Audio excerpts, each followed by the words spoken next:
that a lot of people are wanting to do now because it doesn't bog down your machine and it's quick and it's very pretty. This is just a design from Etsy. It's not mine. And I just brought it up to show you a sample of, what it could look like. And you'll notice if you look like over here, it's just basically straight stitches. But of course, if you look at this egg, they are changing the direction. So this one's going that way, this one's going this way, and so on. And you'll notice that there's really no overlap. If there is, it of course requires more work, but like here there's overlap, so you'd have to put a hole there and so on. This would just be stitched over it, and so would the eyes, and so would the whiskers. And so there's 4 ways to make sketch embroidery in Embird that I've found. One is to use a fill, and I'll go through the advantages and disadvantages in a minute. The other is to use columns, but strip columns. Third way is to use motif 7 in your density and so on. And the fourth way is to use a custom motif that's similar to 7, but it's straight. And so I'll show you each one of them. Now, fill number 2 or 6, we would use no underlay and a density of around 16. And if I go to, I'm in Studio here, and I just brought this egg in as a vector file, and I changed the fills on this particular segment of the egg. So this is the egg. And the first is a fill. So that's number 1, a fill. And I believe this is fill number 2, no underlay, density 16. The disadvantage is that it can be a little sloppy sometimes on the edges. This one doesn't look bad. So if I click on parameters, you'll see I have a density of 16. And I changed the angle, and that's one of the advantages. It's easy to change your angle because it's a fill. And so that's using a fill. And the second way would be columns or strips. The disadvantage of strips is that they can be messy on irregular shapes. They are harder to change your angle because they're columns, but they're very pretty in the corners. So let's look at that. So this is the columns, and you can see how pretty they are in the corners. They just kind of fan out. And I clicked on strips. I have 13 strips in here. My min and max length is 2.0 mil, so that's your stitch length. So I know you can't really see it too well here, but if I went into vector view, you can kind of see if I measured, that's 2 mils. If you look over here. So that's very pretty. And but like I said, sometimes hit escape. Sometimes when you have a really irregular shape of a column, it can look a little messy. But let me go back into 3D. So that's the column. And then the next one is motif 7, the density of 20, a width of 4, so our stitch length will be 2. If the width of your pattern is 4 mils, put in mils, then for motif 7, it just has a stitch point in the middle of the pattern. Your stitch length will be 2.0. Motifs may have jumps. That's the only disadvantage of motifs. But the advantage is that they're neater than fills. They than the fill method up here. And since they are a type of fill, though, they're easy to change your angle. So let's look at motif 7. It's almost like a zigzaggy type. So you can see it there. And if I click on parameters, you can see it's got a little bit of an angle to it. My width is 4, so my stitch length is, this is 2 mils. And my density is 20, so the distance between the rows is about 1 mil. If I were to measure this, that's, you divide the density by 20 to get the distance between your rows. So 20 divided by 20 is 1. So if I go into vector view and measure that, you'll see I'm about at 1 mil. So, I mean, and that's pretty, you know, but you may not want it to look, you know, zigzag-ish. So then all you have to do is make a custom motif. So that's the next one. Custom motif is motif 7, but it's straight. And I just made that in user editors. And it's got the same disadvantages, may have jumps, neater than fills, and easy to change your angle. The other disadvantage is that, you know, to pull up a custom motif can be time consuming, because once you close Studio, once you close it, then you'd have to pull up your custom motif again. So that's the only disadvantage. Control C. You know, that and the jumps. Now this design here, the one that I'm showing you, doesn't have any jumps because it's a nice smooth object. It's not all irregularly shaped, but let's take a look at that. So that's a custom motif, and you can see the stitches are straight. And this looks very similar to this. You know, there's just straight stitches and you're able to change your angle. So if I go into parameters, you'll see that I have motif 7 Lisa. This is my custom motif.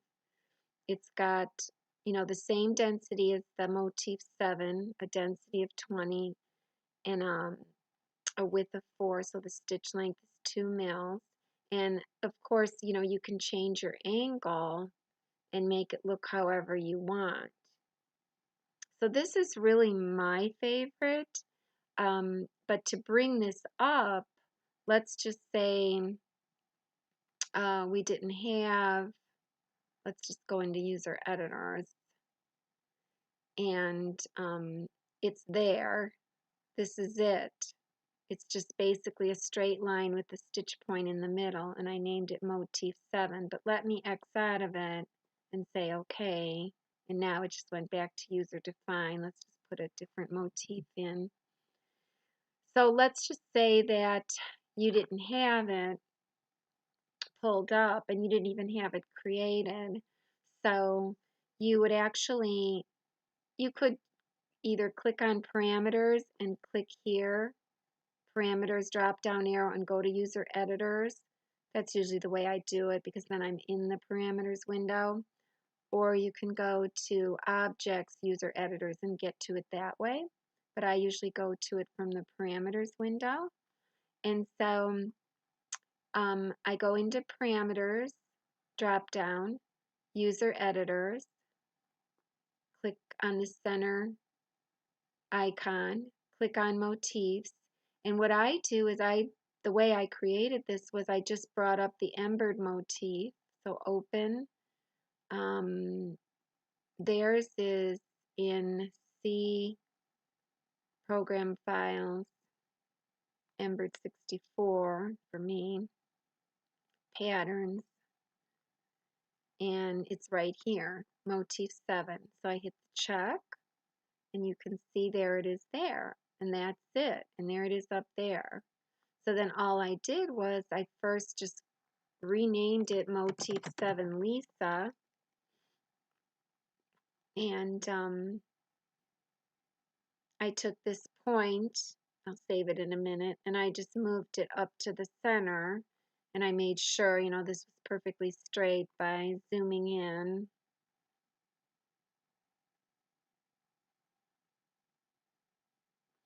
And you could see, you know, you're perfectly in the center there. Usually when you zoom in, you kind of snap, so it's nice.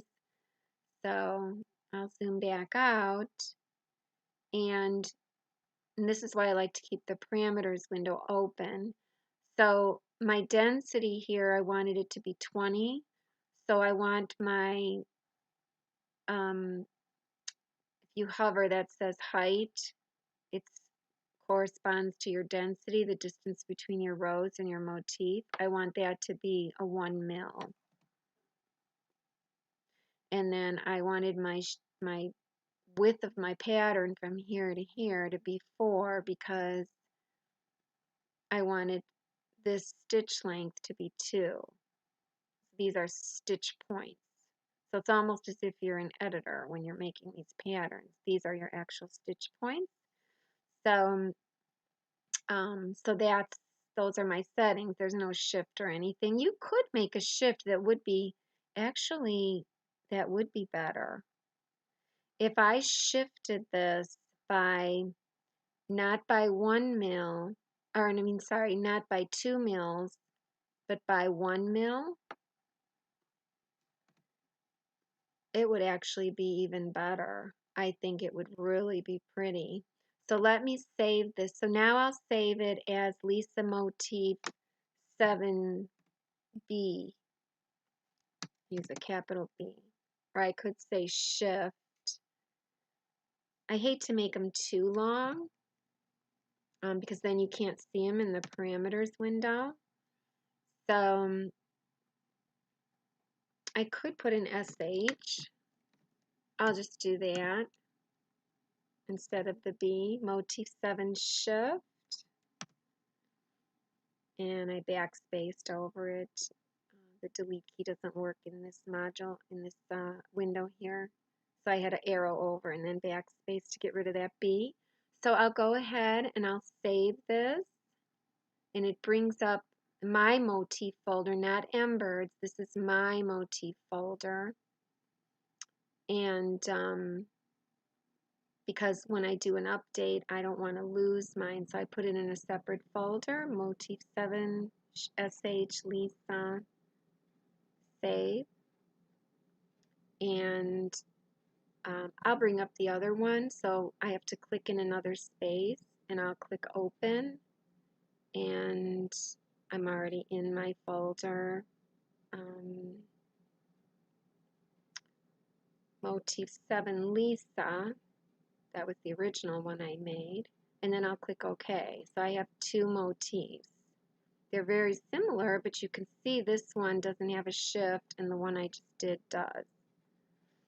So my parameters window is still open, so I'll click on the drop down arrow, and well, you already saw the motif 7. I'll just bring that, apply, and bring that one up again.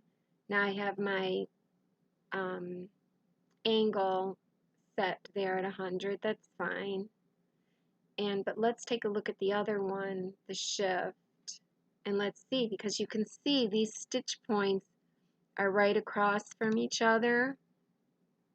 There's no shift really to speak of. I mean, granted, there is a little bit because of the angle and this nature of this shape of this design, but let's see how this affects it.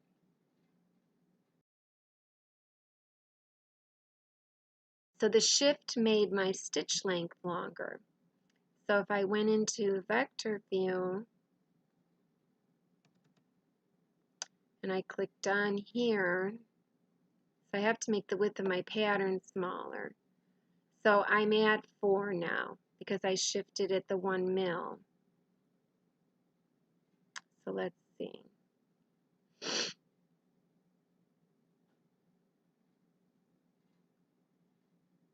Okay, so every one of these is 4 mil. So now what I'll do is I'll go back into there, let me hit escape. And let me click on parameters again. And I will go into the drop down user editors, and I'll go back to the shift one. So now here's the thing.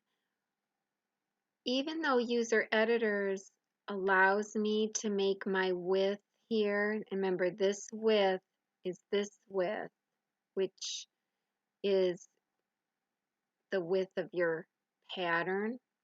Even though this allows me, if I click on it, to go down really small, when you're in parameters, you can't. You can't go any smaller than 3. So I have to make this a 3. I can't go smaller. So I'll go 3, and I'll keep my density the same. 1 times 20 is 20. I think I am going to want to shift this so that it's prettier. But for right now, I'll leave the shift at 1, and I'll just save it like this. So I'll click on save. Yes. And then I'll click OK. And I'll come in and I'll select another one and hit apply. And then I'll go back and select my shift. Even though, I always like to do that so that it repopulates with what I set in user editors. You can see everything is what I put in the user editors window. So now I'll hit apply, and so let me hit OK, go into vector view, take my measuring tool, and I'm at 3.0. So, and it's more than likely because of the shift, I'm not being able to get back down to the 2.0 millimeter stitch length. But here's what you can do. You can go in when you're in parameters, you can set your scale smaller. So you can't set your scale in user editors, but you can set it in parameters. So I'll go to like 75%, and then I'll hit apply, and I'll hit OK, and I'll go and grab my measuring tool, and here's a stitch point, and here's one. So I'm at 2.2 mil. I actually like that stitch length, so I'm going to leave that. However, and I do look like I'm staggered a little with the shift 1.0, and I could leave it at 1.0. Let me go into 3D. It does look pretty like it is staggered. If I go back into vector view, I can shift it like 1.5. It might bring this in the center more. But do I want that? I kind of do, because it's cumulative. Then this one ends up getting closer to that one as you go. So I'm going to click on parameters. I'm shifting at 1.0. I'm going to go to user editors, and I'm going to shift it at 1.5. So I'll save this. So I got my 3.0 because I can't go any smaller. I got my density. 1 times 20 is 20. I've got a new shift, and I'll save it. And I'll click OK. Choose something else, hit apply, and I'll go back. So there's my new settings, and I'll always have to reset the scale whenever I pull this up. So I'll have to remember that or write it down.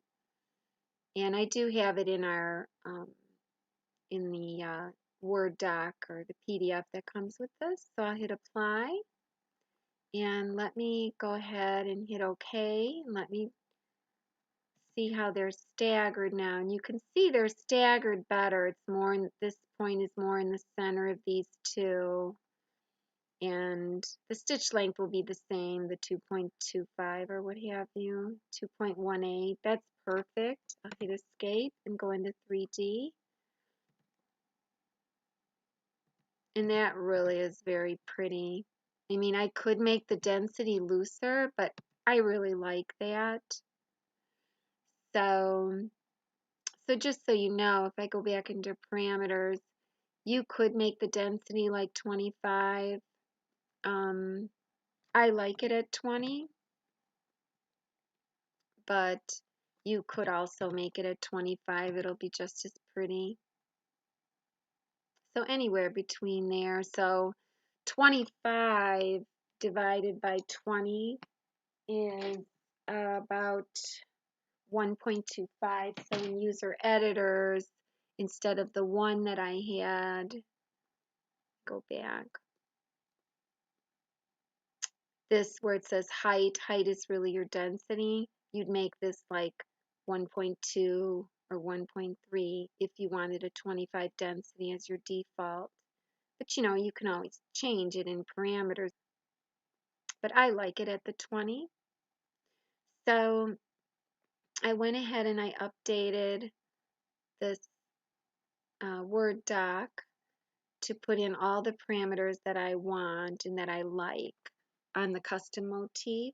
So in user editors, I have a shift of 1.5. Let me go back and make sure I did that. I did. So, but this is the parameters screen. Okay, so my shift is 1.5. My height is 1.0. That's my density. Equates to the 20. 1 times 20 is 20. And my width is 3.0. And that's the width of my pattern from here to here. And you can't go any smaller. So that's in user editors. And then when you're in parameters, you use the 75% because we have to get our stitch length smaller. So here's my scale. 75%, so the stitch length will be about 2.2 or so.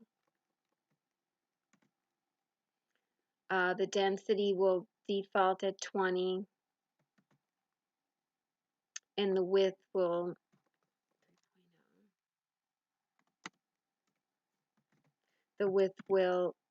default at 3.0 because that's what we put in, and the shift will just be defaulted at 1.5 because that's what we put in up there. I guess I'll put that in,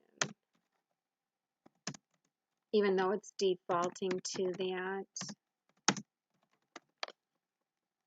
Okay. So that is my favorite. And like I said, the disadvantage of using a custom motif is that you have to pull it up and put it into Embird Studio every time you open Embird Studio. And any motif may have jumps because we have this checked, use jump stitches. If I uncheck that, let's see what happens with this design. Okay, so it didn't affect this design. So, but sometimes it can. And if you want to know if there's a jump or not, and you don't feel like doing view jumps, then you can, uncheck use jumps and see if your design changed. If it looked funky where, you've got funky connections or whatever. But this one was fine. So, uh, anyways, so that's my favorite. And now I will show you how I got this egg in and how I got it to populate. I just brought in a vector egg from a license-free site, and I let it auto-digitize, and I figured I'd just fix it. So I'll show you how I did that. So sometimes I go to this site, openclipart.org, and I think I just searched for Easter, and this is the egg that I got, but you can just go into the search Easter and hit enter, and you know, when you want to do a sketch, you do want to pick something that can kind of be, you know, conducive to a sketch type of embroidery. Like this design here, you might have some issues with it just because, oh, I don't know, it might work out okay. You'd have to try it, but it doesn't have a lot of defined larger areas. These might, well, you know what, it might be beautiful. I'd have to try it. But at any rate, so the one that I decided to go with was this one for the video. I just figured it'd be easy to start with for a beginner. And when you click on it, so whenever you click on any design, say if I clicked on this one, you always scroll down and these are all the files that you can download. And this one, the WMF, is a vector file. And Embird Studio will import a WMF. It will import an EMF, a WMF, an SVG, and I can't remember the other one that it does. I think it does one more. But WMF is the older version of Windows type vector file. Um, it's it's got a lower bit rate, and but it's still good. It's still fine. The EMFs are always more higher bit rate. I guess you could say that. But this is fine. So this is what I downloaded. And I also always download um, either the big PNG raster image or the medium one because sometimes a design isn't conducive to the vector. And I'll show you an example.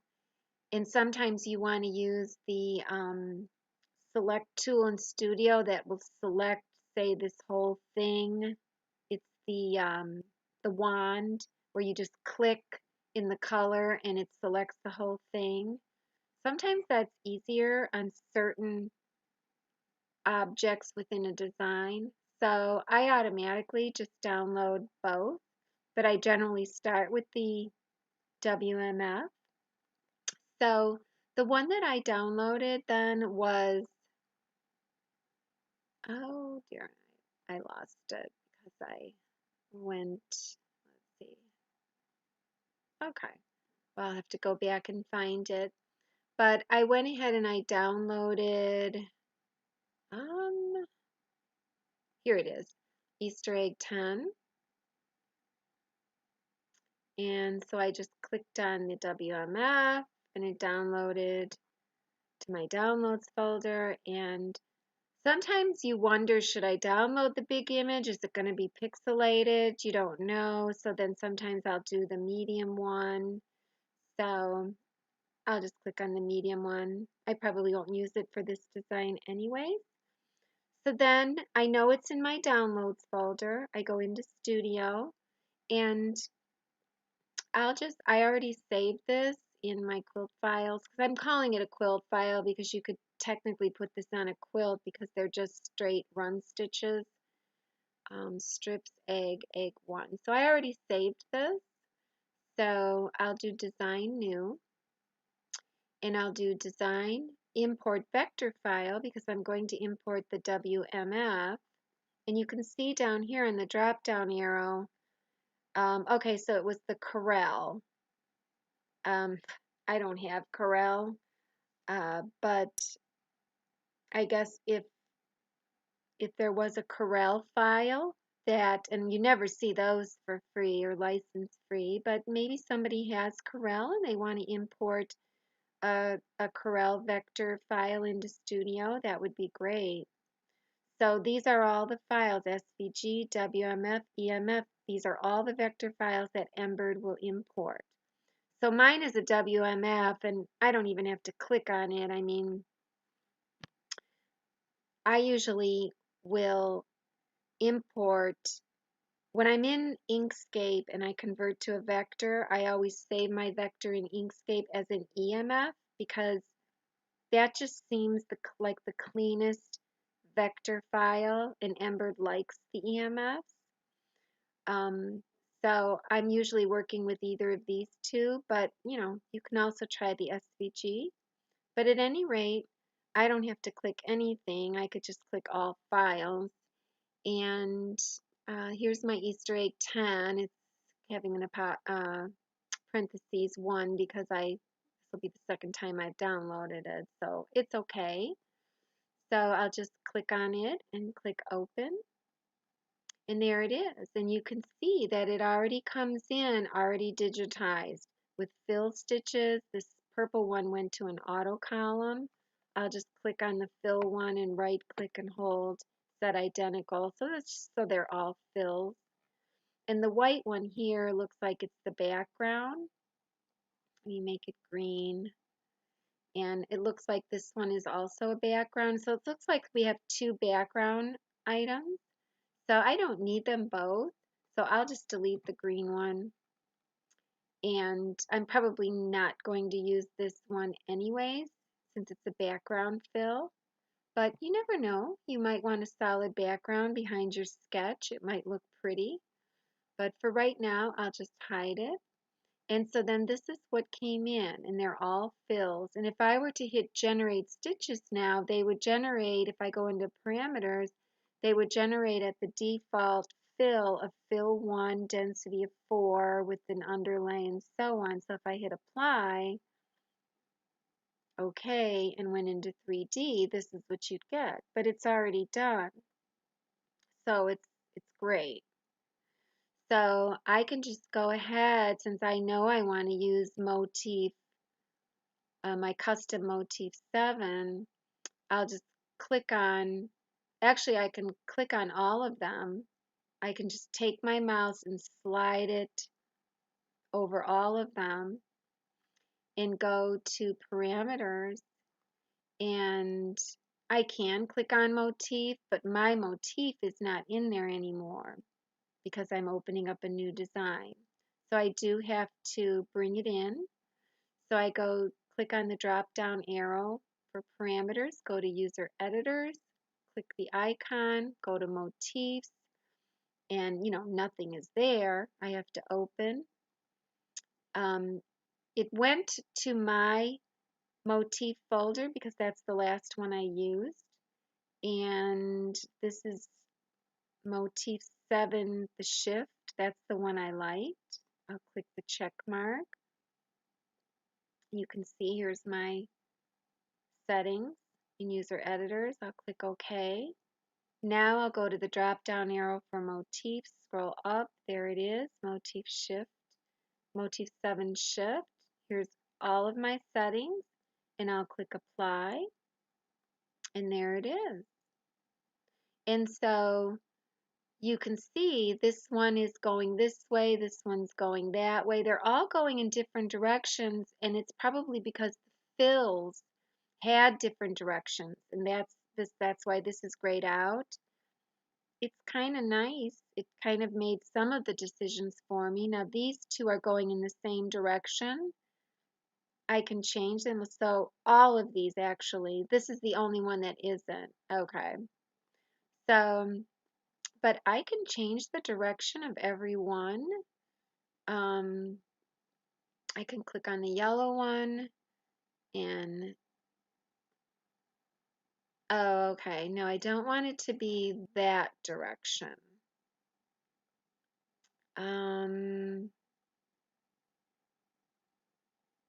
I mean, you could. It is kind of pretty having it linked because that looks more like the strips. So there it is at 10. And so you can play with your directions. So here's the orange one. I can make this totally opposite. Ooh. Not sure if I like the reflection of that. So that one is a little different, and I'll probably put an outline around it so this edge doesn't matter. I'm not sure I would want the red one to be directly at 90 now.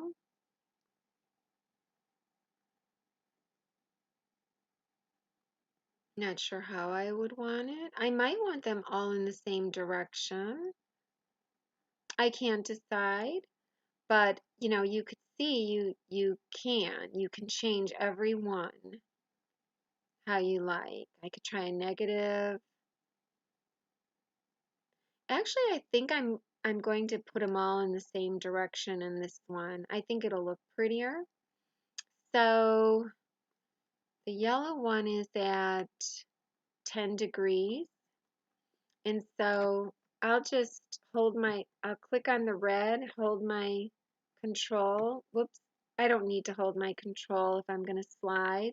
So I'll just slide to the orange. Now I'll hold my control, slide to the rest, right click on the yellow, bring it to any of these blue, let go, set identical parameters. And so now slide over all of them and generate stitches. Yeah, I do like them all the same direction. And so there they are. They're beautiful. And if I'm worried that there might be too many jumps, I can click on parameters and uncheck use jumps and see if I get any funky stitches. And I didn't. So I know that and I'll recheck that just because I always do. These motifs have no jumps. Yes, the color changes will have jumps, but within the color, like within the color green, there's no tie-offs or jumps. So I'll hit OK. And now I'll probably put an outline around each of them. So with them all highlighted, I'll go to Convert, Create Outline from Fill. And they're all selected.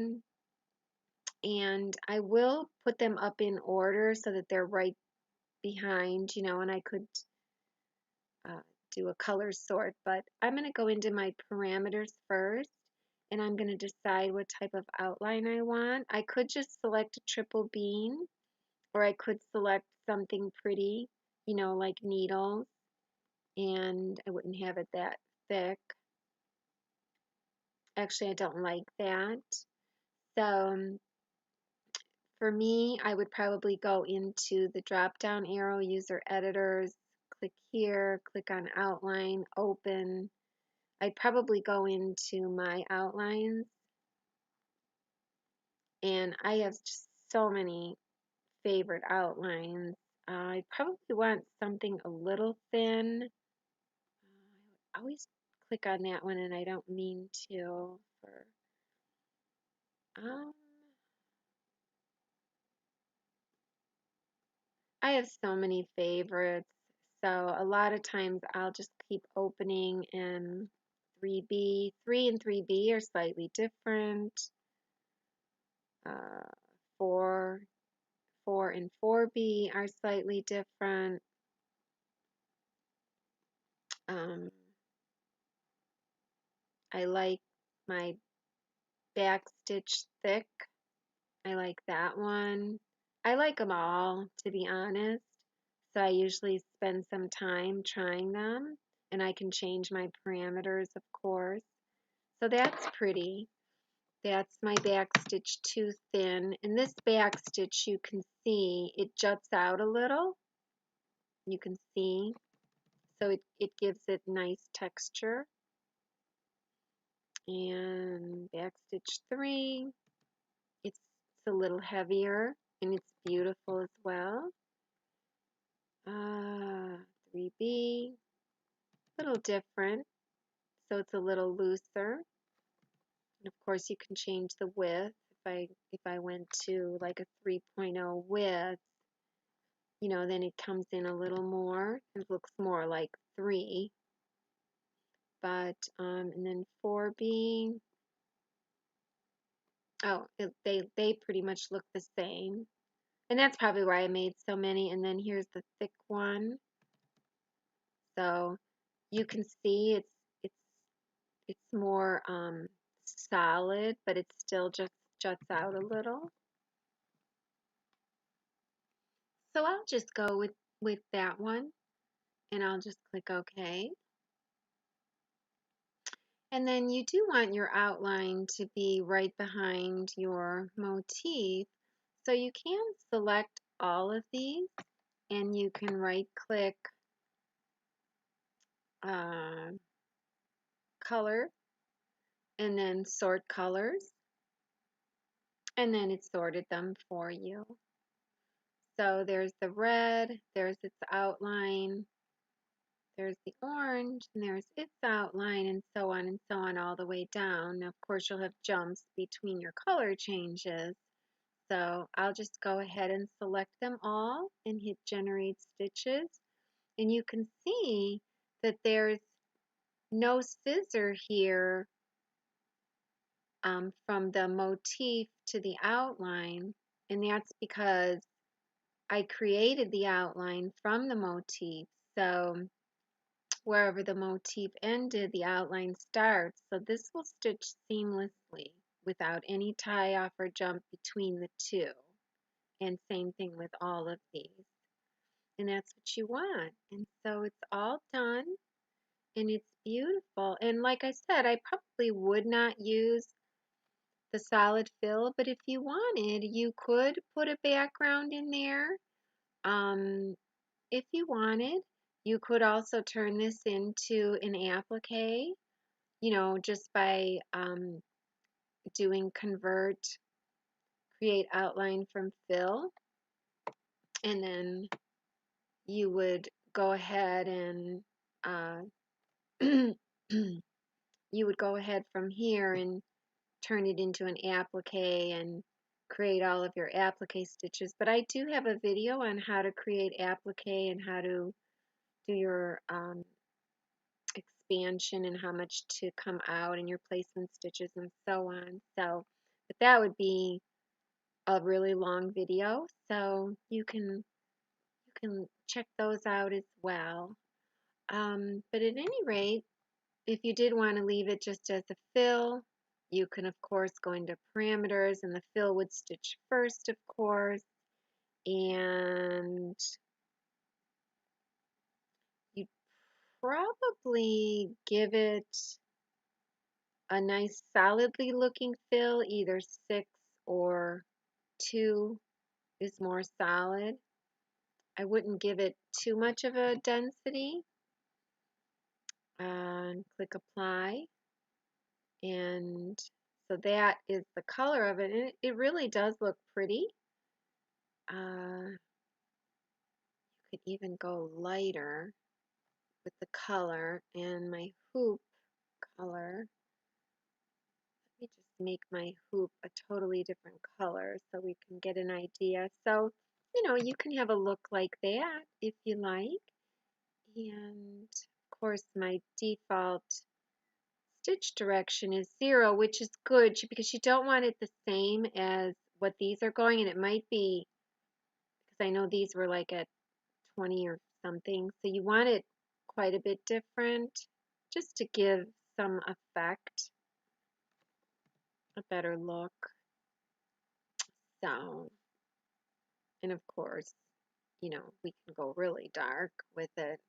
We wouldn't probably want black for Easter. I don't see a color that we didn't use, so but you kind of get the idea. Change my hoop color. That doesn't look good at all. So actually, there was a green that I really liked, and I think it was in my template. It was very, very light.